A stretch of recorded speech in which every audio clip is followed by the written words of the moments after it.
बिस्मिल्लाहिर्रहमानिर्रहीम। Welcome to canter publisher video session.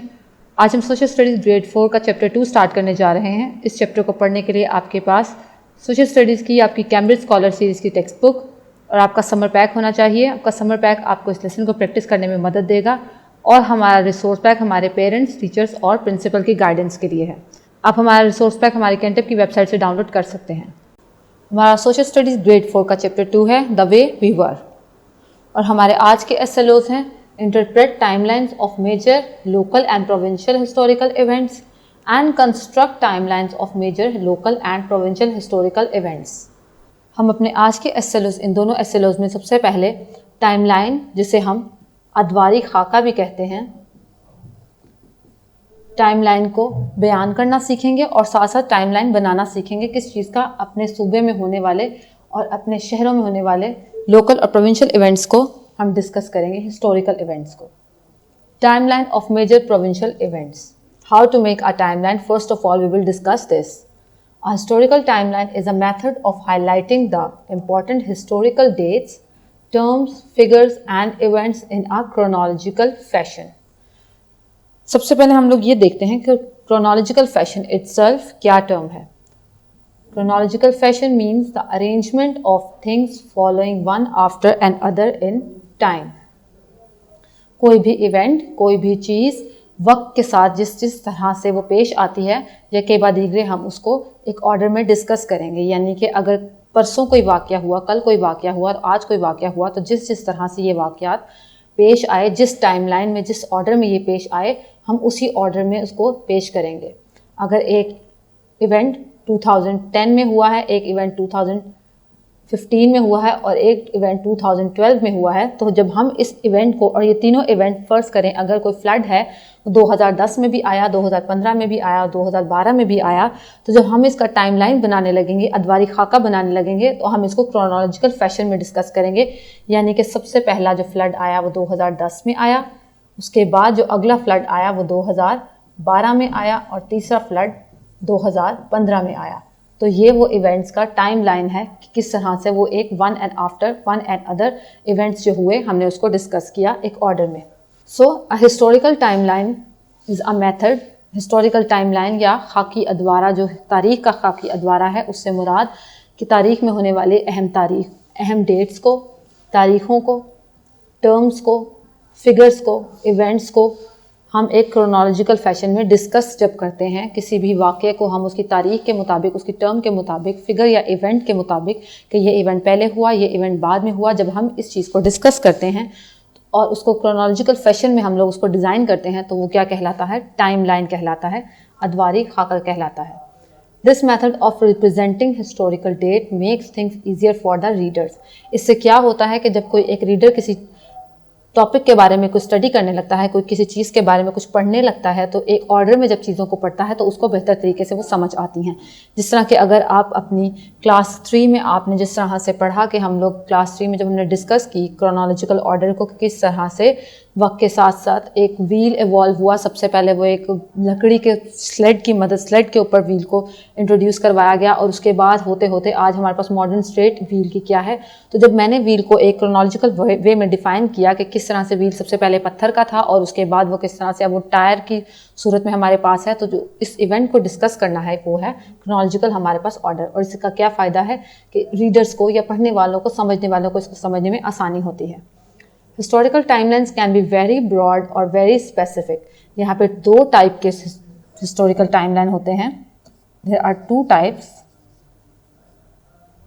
The first one is broad timelines and the second one is specific timelines.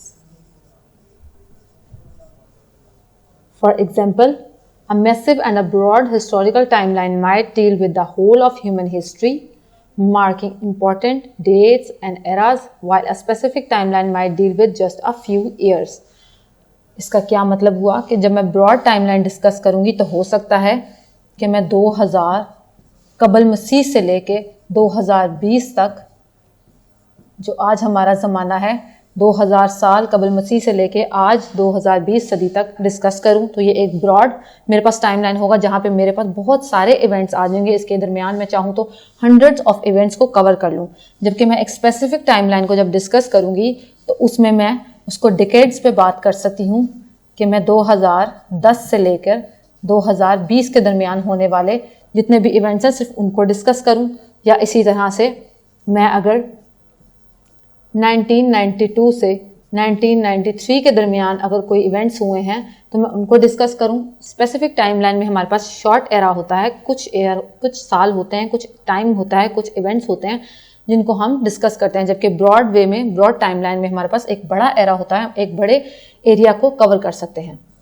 Such as world war 2 between 1939 to 1941। ये देखें यहाँ पे आपके पास specific timeline की एक मिसाल है कि 1939 में वर्ल्ड वॉर 2 हुई और वो 1941 में आके ख़त्म हुई, और इसके दरमियान जितने भी इवेंट्स पे सामने आए, जितने भी इवेंट्स हुए, जो जो चीज़ें आपके सामने इस दौरान हुई उनको मैं डिस्कस करूं जब, तो इन 4 साल के एरा के दरमियान बनने वाला टाइम, इन 2 साल के एरा के दरमियान बनने वाला टाइमलाइन मेरे पास क्या है? Specific timeline, because I have a specific time for this. Some timelines might relate to only political events while other might include only wars. कुछ टाइमलाइंस कौन से हो सकते हैं कि मैं सिर्फ उनमें पॉलिटिकल इवेंट्स को कवर करूं। अगर मैं फर्ज करें ये वाला टाइमलाइन लूं तो हो सकता है मैं इसमें सिर्फ पॉलिटिकल इवेंट्स को कवर करूं, जबकि मैंने इस टाइमलाइन में इवेंट वॉर्स को डिस्कस किया, इस टाइमलाइन में मैंने वॉर्स को डिस्कस किया। हो सकता है कि मैं इसी टाइमलाइन में सिर्फ पॉलिटिकल इवेंट्स कवर करूं, जबकि इस टाइमलाइन में मैं दुनिया में होने वाली आज तक की तमाम जंगों के बारे में डिस्कस करूं। So you can see timelines are customisable और चेंजेबल। देखा आपने किस तरह से मैं टाइमलाइन को चेंज भी कर सकती हूँ, वो चेंजेबल भी होते हैं, कस्टमाइजेबल भी होते हैं। आप टाइमलाइन को अपनी ज़रूरत के मुताबिक बनाते हैं। अगर मुझे वॉर्स का डाटा चाहिए और स्पेसिफिक डाटा चाहिए, एक 5 साल के अरसे के दौरान होने वाली वॉर्स का डाटा चाहिए, तो मेरे पास एक स्पेसिफिक टाइमलाइन होगा और मैं सिर्फ इसमें वॉर्स को डिस्कस करूंगी। अगर मुझे एक ब्रॉड टाइमलाइन चाहिए, उसमें दुनिया में होने वाली तमाम वॉर्स पर मैंने डिस्कशन करनी है, उसका टाइमलाइन बनाना है, कंस्ट्रक्ट करना है उसको, तो मैं एक ब्रॉड टाइमलाइन बनाऊंगी जिसमें दुनिया में होने वाले जितने मर्जी साल में उसमें इंक्लूड करूं आज तक के, और मैं तमाम वॉर्स को डिस्कस करूं। Here we are interested to show the local historical event discussed in the previous articles on timeline. अभी पिछले जितने भी लेक्चर्स में हमने हिस्टोरिकल इवेंट्स को डिस्कस किया, जिसमें इंडस वैली सिविलाइजेशन से लेकर पंजाब और पाकिस्तान बनने तक का जो टाइमलाइन हमने बनाया, हम उसको जो हमने पढ़ा अपने सारे इवेंट्स, उसको हम अब टाइमलाइन की सूरत में देखते हैं। Here we are, ये आपके पास जितने भी इवेंट्स आपने पढ़े थे, ये उसका एक टाइमलाइन हमने आपके लिए बनाया है। सबसे पहले हमने कौन सा इवेंट पढ़ा था कि हड़प्पन सिविलाइजेशन 1922 में डिस्कवर की गई, जो कि कितनी पुरानी थी? 2500 से 1500 कबल मसीह यानी हज़रत ईसा अलैहिस्सलाम की पैदाइश से भी पहले ये हड़प्पन सिविलाइजेशन पाई जाती थी, जिसको आप इंडस वैली सिविलाइजेशन भी कहते हैं। इस सिविलाइजेशन को किस सिविलाइजेशन ने ओवरकम किया? किस सिविलाइजेशन के पास आने के बाद ये कोलैप्स हुई? It was Aryans. ये देखें यहाँ पे 1500 के एरा के ख़त्म होने के बाद 1500 से लेकर 700 के दरमियान कौन सी दूसरी सिविलाइजेशन आई? It was Aryans. आर्यंस के बाद जो हमारे पास सिविलाइजेशन हमें देखने को मिली वो थी थर्ड, हमारे पास हमने इवेंट जो डिस्कस किया, इट वाज गंधारा सिविलाइजेशन, जो कि 1000 कबल मसीह से लेकर 11वीं सदी तक रही। अभी आप किस सदी के लोग हैं? हम लोग 21वीं सदी में रह रहे हैं, तो आज से 10 सदियां पहले ये सिविलाइजेशन ख़त्म हुई, और ये शुरू कब हुई? 1000 कबल मसीह यानी कि हज़रत ईसा अलैहिस्सलाम के आने से भी 1000 साल पहले। इसको किसने आकर ख़त्म किया? इस सिविलाइजेशन ने कब ख़त्म होना शुरू हुई? जब यहाँ पे गजनविद एम्पायर की बुनियाद पड़ी। महमूद गजनवी यहाँ पर आए और उन्होंने यहाँ पर इस्लाम की बुनियाद रखी 971 में, 971 में। फिर गजनविद एम्पायर आया, उसके बाद मुख्तलिफ़ किस्म के लोग यहाँ पे आए, मुख्तलिफ़ रूल्स हमारे पास आए, जिसमें मौर्यन एम्पायर आया, मगधा एम्पायर आया, और भी इस तरह के नंदा एम्पायर्स, मुख्तलिफ़ किस्म के एम्पायर्स हिंदुस्तान में बने। और फिर यहाँ पर दिल्ली सल्तनत आई, और दिल्ली सल्तनत को किसने ख़त्म किया? यहाँ पर मुग़ल रूल ने। मुग़ल रूल कब स्टार्ट हुआ? 1526 में स्टार्ट हुआ, और इसकी बुनियाद किसने हमारे पास रखी? हम डिस्कस कर चुके हैं कि इसकी बुनियाद हमारे पास बाबर ने रखी, और इसका जो अरूज का टाइम था, या जिसका आप पीक पीरियड कह सकते हैं, वो 1526 से 1752 में था। क्योंकि वैसे तो ये ख़त्म हुई थी 1857 में जंग आज़ादी के बाद, लेकिन इसका पीक टाइम ये है औरंगज़ेब एरा तक, बाबर से लेके औरंगज़ेब के आने तक। उसके बाद हमारे पास, हम जब के सिर्फ अपने प्रोविंस को डिस्कस कर रहे हैं, तो हमारे पास पंजाब में सिख रूल कब स्टार्ट हुआ? 1799 में सिख रूल यहाँ पर स्टार्ट हुआ, और यहाँ पर इस रूल की बुनियाद किसने रखी? रंजीत सिंह ने। ये हम अपनी हिस्ट्री को देखें, हम अपने सूबे की हिस्ट्री को कितनी शॉर्टली डिस्कस कर रहे हैं। सिख रूल के बाद कौन सा रूल आया? ब्रिटिश रूल 1849 में। कैसे आया? एंग्लो सिख वॉर के बाद। सिखों और अंग्रेज़ों के दरमियान जब जंग हुई तो उसके नतीजे में सिखों का एम्पायर ख़त्म हो गया, बिखर गया, और यहाँ पर कौन सा रूल स्टार्ट हुआ? 1849 में पंजाब में।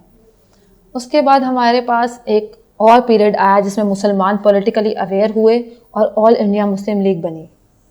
मुसलमानों की अपनी रिप्रेजेंटेटिव पार्टी, उनकी अपनी जमात, जिन्होंने मुसलमानों को हिंदुस्तान में उनके हकूक़ दिलवाए। कौन से हकूक़? सियासी हकूक़। 1906 में ये पॉलिटिकल पार्टी बनी, और इस पॉलिटिकल पार्टी के बनने के बाद क्या हुआ कि मुसलमान जो पंजाब में बसे हुए थे, पंजाब के जो मुसलमान थे, उनको कौन लीड कर रहा था? हमारे पास अल्लामा इकबाल उनको लीड कर रहे थे।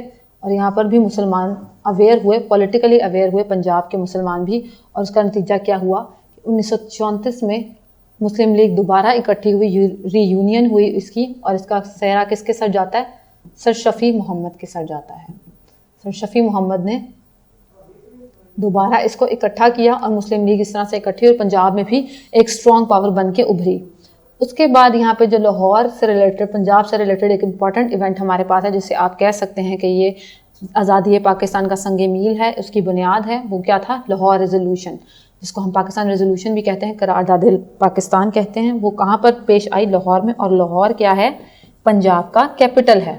पंजाब सूबा पंजाब का कैपिटल है, जिसके हम इवेंट्स डिस्कस कर रहे थे। और फिर इसके बाद क्या हमारे पास लास्ट नतीजा निकला? Partition of Punjab and formation of Pakistan. Punjab दो हिस्सों में बटा, एक हिस्सा इंडिया के पास गया जो ईस्टर्न था, और हमारे पास कौन सा आया? वेस्ट पंजाब, जिसमें अभी हम रह रहे हैं। तो ये हमारे पास एक टाइम लाइन है जिसमें हमने आपने इस चैप्टर में जितने भी इवेंट्स को डिस्कस किया, उसके बारे में हम लोगों ने यहाँ पे टाइम लाइन बना के एक एक करके आपको तमाम इवेंट्स बताए कि किस तरह से ये सारा पंजाब की हिस्ट्री हड़प्पन सिविलाइजेशन से शुरू हुई, जो कि साहिवाल में वाक़ है। साहिवाल क्या है? पंजाब का एक इलाका है, साहिवाल में वाक़ है। हड़प्पन सिविलाइजेशन से लेकर पाकिस्तान के बनने तक के इवेंट्स को हमने किस तरह से एक बहुत ही खूबसूरती से एक टाइम लाइन अदवारी खाके में हमने इसको तश्कील दिया, और आपके सामने अभी कभी भी आप जब इस टाइम लाइन को अपने सामने रखें तो आपको पूरे इवेंट्स को पढ़ने की, डिटेल में जाने की ज़रूरत नहीं पड़ेगी। सिर्फ आप इस टाइम लाइन को देख कर ही समझ जाएंगे कि मेरे लेक्चर में या मेरे सबक में कौन कौन से इवेंट्स आए और मैंने किन किन को डिस्कस करना है। सो किड्स, आप अपना ये SLO अचीव कर चुके हैं कि टाइमलाइन किस तरह से इंटरप्रेट किया जाता है और किस तरह से कंस्ट्रक्ट किया जाता है। Now here is the homework for you from your summer pack. Activity number 2 is construct a timeline of major events of your province. अब आपने अपने सूबे में, आपका सूबा पंजाब है, सिंध है, KP है या बलूचिस्तान है, कोई भी आपका सूबा है, अपने सूबे के इवेंट्स को आपने यहाँ पे टाइमलाइन की सूरत में हमें बताना है। टाइमलाइन की सूरत में यहाँ पे टाइमलाइन कंस्ट्रक्ट करना है। और उसके बाद एक्टिविटी नंबर 3 क्या करनी है आपने? Construct a timeline of major events of your city. उसके बाद आपने अपने शहर का एक टाइमलाइन बनाना है। आपका शहर अगर लाहौर है या आपका शहर पेशावर है या आपका शहर कराची, कोई भी आपका शहर है, तो आपके शहर में होने वाले जो इंपॉर्टेंट इवेंट्स रह चुके हैं, हिस्टोरिकल इवेंट्स, उनका आपने टाइमलाइन यहाँ पे कंस्ट्रक्ट करना है। और इसके लिए आपको क्या करना है? इसके लिए आपको खुद से मेहनत करनी है और इसके बारे में सर्च करना है। अगर आपको कोई भी प्रॉब्लम पेश आ रही है तो आप अपने किसी बड़े से, किसी गार्डियन से हेल्प ले सकते हैं।